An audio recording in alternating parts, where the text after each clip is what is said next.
Hello guys, ito na naman no. So meron na naman tayong kasamahan na content creator na nagtanong sa akin no guys no. So may napanood daw siya. So ito ay nag-PM sa akin. So ayaw na natin ipa-mention kasi minsan yung mga nagtatanong kasi sa akin nahihiya sila, ayaw nila na magpa-mention ng pangalan o ilagay diyan na yung edit mo yung kanilang profile, ilagay diyan. Ayaw nila guys. Ayaw nila magpa-mention sa akin. So nag-chat lang sa akin ito. So ang sabi niya sa akin guys ay may napanood daw siya na isang content creator, ang sabi daw ay pag kulang ka daw sa yakapan at kulang ka sa pakikipag-engage at kulang ka sa pag-upload ng iyong content ay mamumula daw ang ating dashboard. Yan ang tinanong niya sa akin. So, totoo ba? Sabi niya sa akin. So, ito guys, ito ang sagot ko. Marami na akong napapanood dyan. Yan ay mga nagpo-promote na hindi naman totoo, no? Mga nagpo-promote yan. So, ito guys, bakit, sagutin ko yan ha, gumawa naman ako ng content ko dati, bakit namumula ang ating dashboard? Karaniwan lang yan na mamula ang ating dashboard kasi after 28 days ay ina-update ni Meta. Yan. Kahit yung mga yung mga sikat, yung mga nagsasahod na dyan ay at million ang kanilang followers, matataas na yung bahay nila. So, yan ay ang mga dashboard nila ay namumula. So, lahat tayo ay namumula. Walang kinalaman yung, halimbawa, walang kinalaman yung yung hindi tayo mag-upload, or kulang tayo sa pakipag-engage, or hindi tayo makipagyakapan. Alam nyo, kailangan kasi natin talaga makipagyakapan tayo at engagement. Kailangan natin ang pakikipag-engage. Yan, kailangan natin yan, rest back. Kailangan natin makipag-rest back yan. Yan ang kailangan natin. So, para madagdagan ng ating bahay. 'Di ba? Kung di ka makipagyakapan, hindi madagdagan ng bahay ang iyong bahay. 'Di ba? Hindi madadagdagan yan, hindi ka tataas. So, kailangan yan na makipagyakapan ka. Pero, ito lang masasabi ko, walang kinalaman ang dashboard kung namumula. Bakit namumula ang dashboard natin? Karaniwan lang yan na mamumula. Lahat tayo, no? Kahit yung mga milyon, namumula rin. Ito, bakit mababa ang ating dashboard? So, ito, sasagutin ko.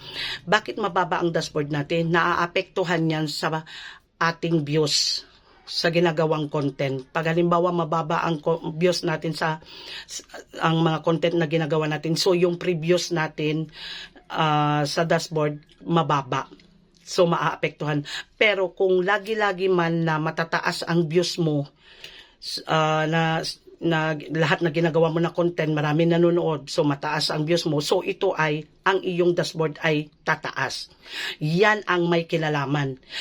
Walang kinalaman yung hindi ka makikipag-engage, makikipagyakapan, at hindi ka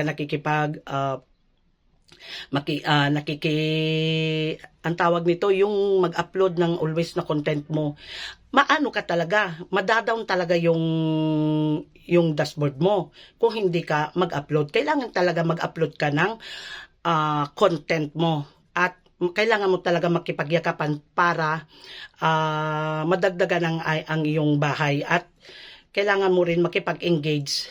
Yan, engagement, kailangan mo rin. Pero yung sinasabi nila na namumula, yan lang man ang tanong nila, bakit namumula? Karaniwan lang yan na mamula. Kasi after 28 days, sinasabi ko na sa inyo, ina-update ni Meta yan, kinukuha niya yung previous ninyo, kinukuha niya yan. Yun ang pinapasok niya. Parang sa nagtatrabaho ka sa kumpanya, and then kung ilan ang pasok mo, yan, kukunin niya yan. Walang kinalaman yung mga sinasabi nila na ganyan na kulang ka sa yakapan. Walang kinalaman guys. At pakipag-engage, walang kinalaman. Bakit bumababa ang ating dashboard? Yun ay dahil lang sa ating content, ang ating mga views ay mababa, hindi mataas. Ganyan. So, naaapektuhan ang ating dashboard. Ganyan. So, kailangan kasi, makagawa kasi tayo ng ating content na nakakapag-engage, ganyan yung gustong-gusto ng ating mga audience, no? So, ito, alam nyo guys, marami na nagpo-promote dito, no? So pinopromote nila yung mga ano nila, na sabi nila bibigyan ka daw ng bigas, yakapin mo lang sila. Guys, wag kayong maniniwala diyan. Ito ang sasabihin ko sa inyo, pag iasa nyo sa iba yung trabaho ninyo ay walang mangyayari sa inyo. Yung tutulong sa inyo, yung nagsasabi na tutulong sa inyo, tapos sila man ang tinulungan mo, sila ang tataas. Ikaw hindi ka tataas, hindi ka uunlad ganyan. Hindi maglalakad, madagdagan ang iyong bahay. Kailangan ikaw ang gumawa kumbaga wag mong iasa sa iba, trabahuin mo. Sabi nila, ang sabi nila kasi, pag halimbawa kasi na ang dami nagsusulputan dito guys, na nagpo-promote ganyan, na yakapin mo sila kung ano-ano mga binibigay nila. Huwag kayong maniwala yan guys. Ang mapapayo ko lang sa inyo, sarilinin nyo na trabahuin.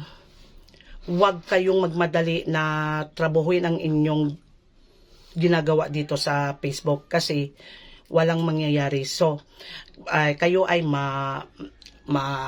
mababiolation pa, di ba? So, ito lang masasabi ko, kayo kusa ang magtrabaho para umangat kayo, para makaalis tayo, ganyan. Kayo ang kusa na magtrabaho dito sa inyong account. Pero kung iaasa nyo sa iba, walang mangyayari sa inyo guys. So, ako, wala akong team na sinasalihan, no? So, kusa ko lang, trabaho ko lang ito, wala kong inaasahan guys. Ako lang ko saan nagtatrabaho. So yan ang gawin ninyo guys. Sarili ninyo ang tulungan ninyo, wag sa iba.